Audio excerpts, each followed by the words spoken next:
Smart study group पर एक बार फिर से आपका स्वागत है। तो आज की इस वीडियो में हम फिर से अपना रोज़ का रूटीन फॉलो करने वाले हैं, यानी जीके की डेली स्टैटिक वीडियो, जिसमें कि हम 10 क्वेश्चन करते हैं उनको करेंगे।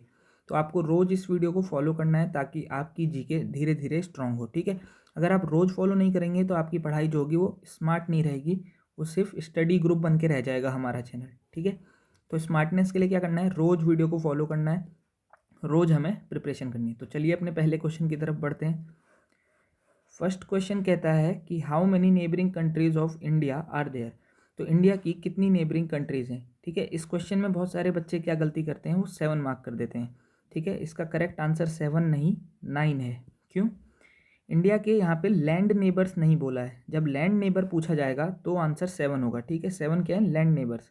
अगर टोटल नेबर्स की बात हो रही है तो 9 है। क्यों? तो मैं आपको इस मैप में दिखा देता हूँ कौन से 9 नेबर्स हैं।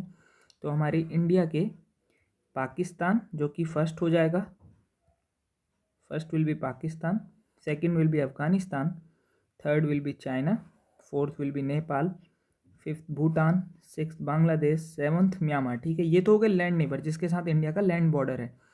साथ ही साथ यहाँ आप देखिए तो इंडिया के और भी नेबर हैं जो कि हैं श्रीलंका इधर, और एक मालदीव होगा इधर इसी तरीके से साउथ अफ्रीका के पास, वो भी इंडिया का नेबर माना जाता है। ये होते हैं सी नेबर्स। ठीक है, तो इंडिया के टोटल कितने नेबर हो गए, 7 लैंड एंड 2 सी नेबर्स। ठीक है, तो इस तरीके से इंडिया के टोटल 7 नेबर हो जाते हैं। नेक्स्ट क्वेश्चन देखते हैं। नेक्स्ट क्वेश्चन में कह रहा है कि which country is known as the land of thunder dragons.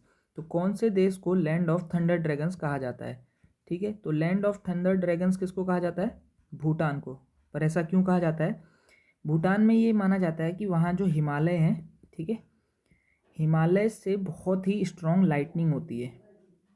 तो जो लाइटनिंग है वो माना जाता है कि जो ड्रैगन्स हैं, पहले माना जाता था कि जो ड्रैगन्स हैं उनके वजह से वो लाइटनिंग हो रही है, मतलब ड्रैगन्स के मुंह से जो लाइटनिंग निकल रही है वो लाइटनिंग है, इसलिए उसको लैंड ऑफ थंडर ड्रैगन्स भी कहा जाता है। नेक्स्ट क्वेश्चन देखते हैं। What is green gold revolution related to. तो ग्रीन गोल्ड रेवोल्यूशन किससे रिलेटेड है, ग्रीन गोल्ड रेवोल्यूशन रिलेटेड है बैम्बू से। ठीक है, बैम्बू मतलब बांस। ठीक है, बांस से रिलेटेड है। अब एक ग्रीन गोल्ड जो है वो एक टी का भी प्रकार है। ठीक है, तो अगर आपसे प्रकार पूछा गया कि ग्रीन गोल्ड किसकी वैरायटी है तो वो चाय की हो जाएगी। ठीक है, टी की। अब ये ग्रीन गोल्ड रेवोल्यूशन नाम आया कहाँ से, ये जो है नॉर्थ ईस्टर्न स्टेट में बहुत ज़्यादा बैम्बू होता है, तो नॉर्थ ईस्टर्न स्टेट को इकोनॉमिकली स्ट्रॉन्ग करने के लिए वहाँ ग्रीन गोल्ड रेवोल्यूशन स्टार्ट किया गया था। ठीक है, नेक्स्ट क्वेश्चन देखते हैं। Kuchipudi is the classical dance of which state. Kuchipudi कौन से राज्य का शास्त्रीय संगीत है। ठीक है, क्लासिकल मतलब शास्त्रीय संगीत, तो कौन से राज्य का है, इसका आंसर है आंध्र प्रदेश। ठीक है, अब आप कमेंट करके बताइए, कमेंट करके बताइए कि आंध्र प्रदेश के 2 और डांस के नाम लिखिए। ठीक है, कमेंट में आप 2 और डांस के नाम लिखिए।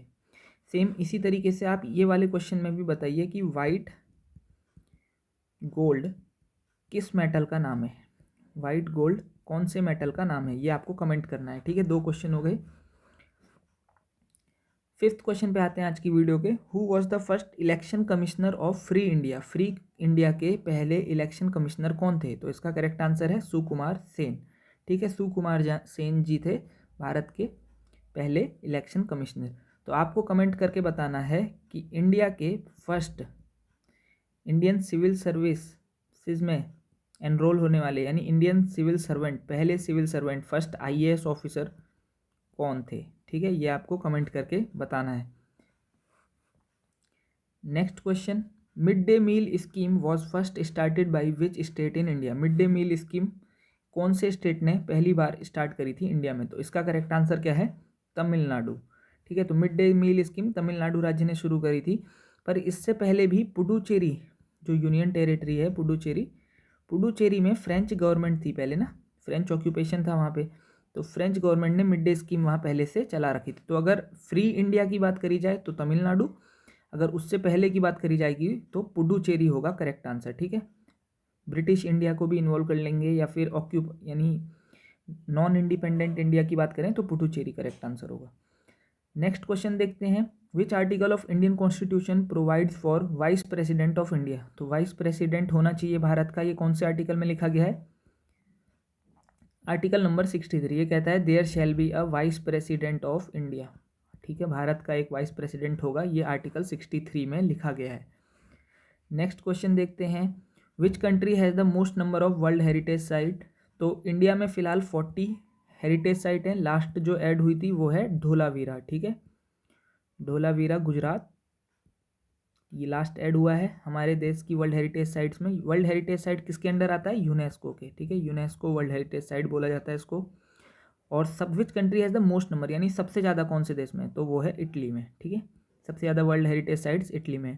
इंडिया में जो हैं वो उसके कुछ एग्जाम्पल हो जाएंगे, ताजमहल, ठीक है, अजंता एलोरा केव्स हो गई, इस तरीके से ये सब हमारे इंडिया की वर्ल्ड हेरिटेज साइट्स हैं। नेक्स्ट क्वेश्चन देखते हैं, who built the golden temple in Amritsar. Amritsar में गोल्डन टेम्पल का किसने निर्माण किया था? तो इसका करेक्ट आंसर है गुरु अर्जन देव जी ने। ठीक है, गुरु अर्जन देव फिफ्थ सिख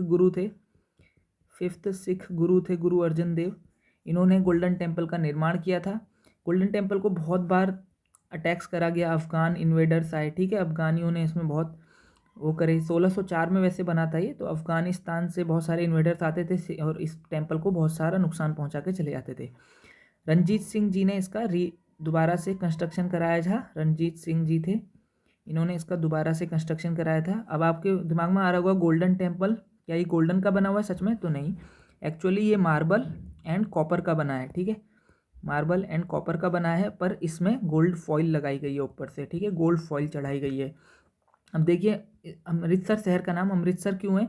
इसी वजह से है, क्योंकि जो गोल्डन टेम्पल है उसमें इस तरीके से आइलैंड है बीच में। ठीक है, ये आइलैंड की तरह है, और जो ये पॉन्ड सा है इसको सरस बोला जाता है। ठीक है, हिंदी में सरस बोला जाता है तालाब को। उस तालाब के बीच में गोल्डन टेम्पल स्थित है, तो ये माना जाता है कि जो ये टेम्पल है ये अमृत का सरस है। ठीक है, यहीं से अमृत निकलता है, इसीलिए इस शहर का नाम अमृतसर है। ठीक है, अब हम अपने क्वेश्चंस पे वापस जाते हैं। तो हमारा क्वेश्चन है, जो कि लास्ट क्वेश्चन है आज की वीडियो का, वो है what is the name of the operation launched by Indian arm forces to tackle कोविड-19 पैंडमिक। ठीक है, तो कोविड-19 पैंडमिक को टैकल करने के लिए इंडियन आर्म फोर्सेस ने कौन सा ऑपरेशन लॉन्च किया था? तो इसका करेक्ट आंसर है ऑपरेशन कोजीत। ठीक है, ऑक्सीजन सप्लाई हो गई, ठीक है, और बाकी वेंटिलेटर सप्लाई, वेंटिलेटर ट्रांसफ़र और ऑक्सीजन टैंक्स को इधर उधर ट्रांसफ़र करना, वो सब काम ऑपरेशन कोजीत के अंदर करे गए थे। तो आज की इस वीडियो के 10 क्वेश्चन हमने कर लिए हैं। तो थैंक यू वेरी मच, और थोड़ा वीडियो को सपोर्ट दिखाइए, लाइक करिए हमारी वीडियोस को, और इसको अपने दोस्तों के साथ शेयर भी करिए।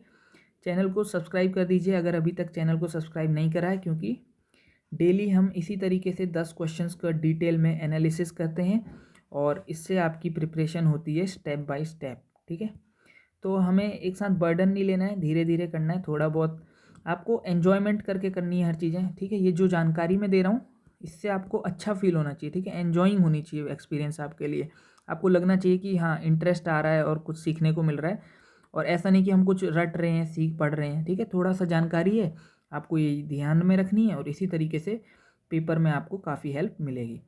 तो ठीक है, आज यहाँ वोट भी है, मैं नोएडा में हूँ फ़िलहाल, तो यहाँ वोट डे है, तो आज छुट्टी भी है, और इसी वजह से थोड़ा वीडियो आने में लेट भी हो गया। तो मिलते हैं कल की वीडियो में, बाय।